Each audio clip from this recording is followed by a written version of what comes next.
No comment simply வை channel உங்களை அன்போடு வரவேற்கிறது. இந்த வீடியோ நம்ம என்ன டிஸ்கஸ் பண்ண போகிறோம்னு பார்த்தீங்கன்னா, நம்ம டிடி நெக்ஸ்ட் லெவல் படத்தோட ஃபர்ஸ்ட் லுக்கை நாளைக்கு லான்ச் பண்ண போகிறதா இப்போ ஒரு அனௌன்ஸ்மெண்ட் போஸ்டர் படத்தை லான்ச் பண்ணியிருக்காங்க. இந்த அனௌன்ஸ்மெண்ட் போஸ்டர் என்ன மாதிரி இம்பாக்ட் கிரியேட் பண்ணியிருக்குன்னு சொல்லிட்டு இந்த வீடியோ நம்ம டீட்டெயிலாக டிஸ்கஸ் பண்ணுவோம். அதுக்கு முன்னாடி நீங்கள் இந்த சேனல் புதுசாக இருந்தால் இந்த சேனல் சப்ஸ்கிரைப் பண்ணி பெல் ஐக்கனோட கிளிக் பண்ணி வச்சுக்கோங்க. வாங்க நம்ம வீடியோக்குள்ளே போகலாம். நம்ம டிடி ரிட்டர்ன்ஸோட பெரும் வெற்றிக்கு அப்புறம் இந்த படத்தோட பார்ட் 2 லான்ச் பண்ண போகிறதா அறிவிச்சிருந்தாங்க. குறிப்பாக இந்த படத்தை நம்ம ஆரியாவும் சந்தானமும் லீட் ரோலில் ப்ளே பண்ண போகிறதா சொல்லியிருந்தாங்க. இப்போ ஆனால் அதுக்கான அனௌன்ஸ்மெண்ட்டை படக்குள்ளே லான்ச் பண்ணிட்டாங்க. இந்த படத்துக்கு டிடி நெக்ஸ்ட் லெவல்னு சொல்லிட்டு படத்தில் டைட்டில் வச்சுருக்காங்க. இந்த படத்தில் முக்கியமான கதாபாத்திரமாக நம்ம சந்தானம், ஆர்யா, அப்புறம் கௌதம் வாசுதேவ், அப்புறம் செல்வராகவன் சொல்லிட்டு இவங்கெல்லாம் ஒரு முக்கியமான கதாபாத்திரத்தில் நடிக்க போகிறதா அனௌன்ஸ் பண்ணியிருந்தாங்க. இந்த படத்தோட ஃபர்ஸ்ட் லுக் மூலமாக இவங்க எப்போ இந்த படத்தை லான்ச் பண்ண போகிறாங்கன்னு சொல்லிட்டு நமக்கு கிளியராக தெரியும்.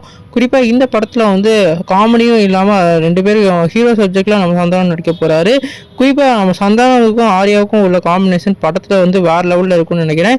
ஏன்னா அவங்களோட காம்பினேஷன் எல்லா படத்துலையும் ஹிட் கொடுத்துருக்கு. இந்த படமும் ஹிட் கொடுக்க நிறைய வாய்ப்பு இருக்குது. யாரெல்லாம் இந்த அப்டேட்டை பற்றி ஹீரோ வெயிட் பண்ணுறீங்கன்னு சொல்லிட்டு கமெண்ட் பண்ணுங்கள்.